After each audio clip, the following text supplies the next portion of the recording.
बिस्मिल्लाहिर्रहमानिर्रहीम। अस्सलाम वालेकुम डियर फ्रेंड्स। उम्मीद है कि आपको अब तक के तमाम लेक्चर्स जो हैं वो समझ आए होंगे। आज का हमारा लेक्चर जो है वो राइट्स ऑफ एजेंट्स के बारे में है। तो देख लेते हैं कि एजेंट्स के कौन कौन से राइट्स होते हैं। सबसे पहला राइट जो है राइट टू रिटेन। सेक्शन 127 में हमें बताया गया है कि एजेंट के पास ये राइट है कि वो रिटेन कर सके principal's money until his claims in respect of remunerations या एडवांसेस या फिर रीजनेबल एक्सपेंसेस जो उसने किए हैं वो उसको ना मिल जाए। उस वक्त तक वो रिटेन कर सकता है प्रिंसिपल के मनी को। The right can be exercised on any sums received on account of the principal in business of agency. Section 127। अब एक एग्जांपल ले लेते हैं कि पी ने एम्प्लॉय किया ए को कि तुम मेरे ओल्ड फर्नीचर को बेचो और वादा किया कि मैं आपको 200 रुपया एज कमीशन दूंगा। तो ए जो था उसने तमाम फर्नीचर 2000 रुपये में बेच दिया। तो जो ए था वो रिटेन कर सकता है ₹200 एज हिज कमीशन एंड पे द बैलेंस टू पी। यानी कि एजेंट जो है हमें सेक्शन 127 में बताया गया है कि एजेंट का ये राइट है कि वो रिटेन कर सकता है। फॉर एग्जांपल देखें, जो उसके कमीशन की अमाउंट थी जो कि उसने वादा किया था प्रिंसिपल ने, वो अपनी जो एजेंट है वो जो कमीशन की अमाउंट है या फिर सर्विसेज या उसने जो एक्सपेंसेस किए वो अपने पास रखेगा। बाकी तमाम अमाउंट जो है वो लायबल होगा कि वो पे कर दे प्रिंसिपल को। तो सेकंड जो राइट है वो राइट टू रिसीव रिम्यूनरेशंस है, यानी मुआवजा। सेक्शन 219 में हमें बताया गया है कि एजेंट जो है वो इंटाइटल्ड है टू रिसीव रिम्यूनरेशंस, यानी मुआवजा रिसीव करने के लिए वो इंटाइटल है in the absence of an agreement. यानी इसके अंदर लिखा हुआ है कि अगर कोई एग्रीमेंट नहीं था between the principal and agent के भाई मैं तुम्हें कोई रिम्यूनरेशंस दूंगा, तो फिर उस सूरत में ये नहीं है कि रिम्यूनरेशंस नहीं मिलेंगी। रिम्यूनरेशंस मिलेंगी लेकिन वो किस हिसाब से होगी, according to the customs or usage, यानी कस्टम्स ऑफ ट्रेड। जो if an agent is guilty of misconduct he is not entitled to any रिम्यूनरेशंस।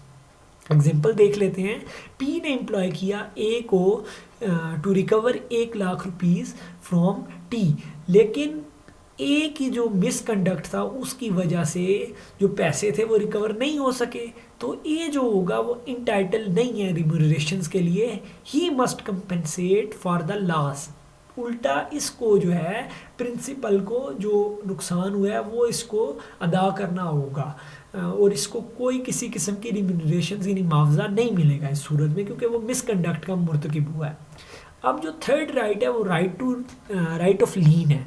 Section 221 में हमें बताया गया है कि जो एजेंट है वो गुड्स को रिटेन कर सकता है, या फिर पेपर्स हो गए या फिर प्रॉपर्टी होगी वेदर इमूवेबल या मूवेबल, जो कि प्रिंसिपल की है उसको रिटेन कर सकता है जब तक उसको उसकी कमीशन ना मिल जाए। सर्विसेज जो हैं जो उसने की हैं उसके मुताबिक जो उसको कमीशन है या फिर जो एक्सपेंसेस उसने अखराजात किए हैं, अगर वो जब तक उसको ना मिल जाए तो वो उस वक्त तक जो है गुड्स रिटेन कर सकता है प्रिंसिपल की।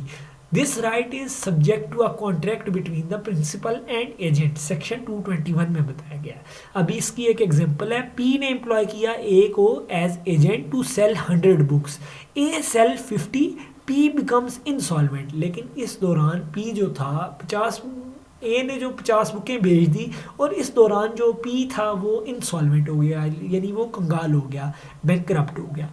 तो जो ऑफिशियल रिसीवर्स ऑफ पी थे ना उन्होंने क्लेम की रिमेनिंग 50 बुक्स फ्रॉम ए, लेकिन ए ने रिफ्यूज़ कर दिया कि जब तक मुझे मेरा कमीशन नहीं मिल जाता मैं ये जो गुड्स हैं इनको रिटेन करके रखूँगा।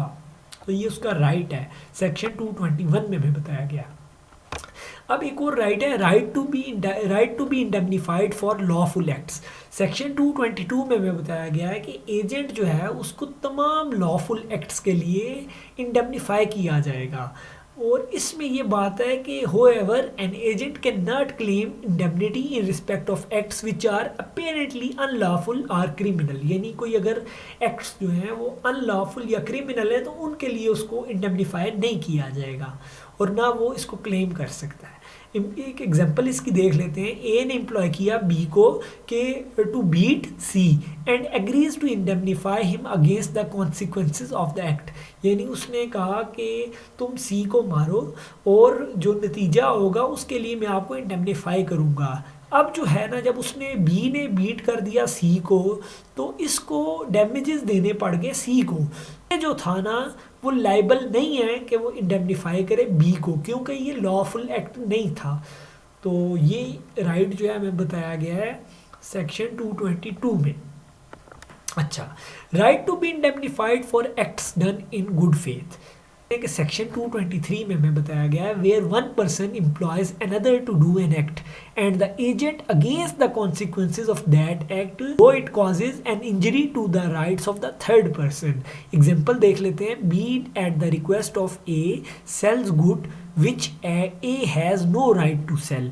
यानी बी ने ए की रिक्वेस्ट पे गुड्स सेल कर दी जो कि ए को इख्तियार नहीं था कि वो उसको बेच सके, लेकिन उसने फिर भी उसको कहा बी को कि भाई आप, मैं कह रहा हूँ ये गुड्स को बेच दो। तो बी जो था does not know this, B को इस बात का पता नहीं था कि वो ओरिजिनल ओनर है कि नहीं।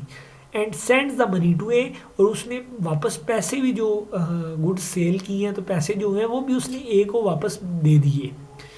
तो afterward C the true owner of the goods sues B and recovers the money. अब जो सी जो था वो ट्रू ओनर था, उसने स्यू कर दिया बी को कि भाई आपने मेरी इजाज़त के बगैर मेरी जो मेरी मलकियत में चीज़ें थी वो क्यों बेच दी। तो हमें अब देखें बी को पता तो नहीं था ना कि भाई वो उसका ओनर है कौन असली, क्या ए जो है वो उसका ओरिजिनल ओनर है कि नहीं है, लेकिन उसने गुड फेथ में ये काम किया है।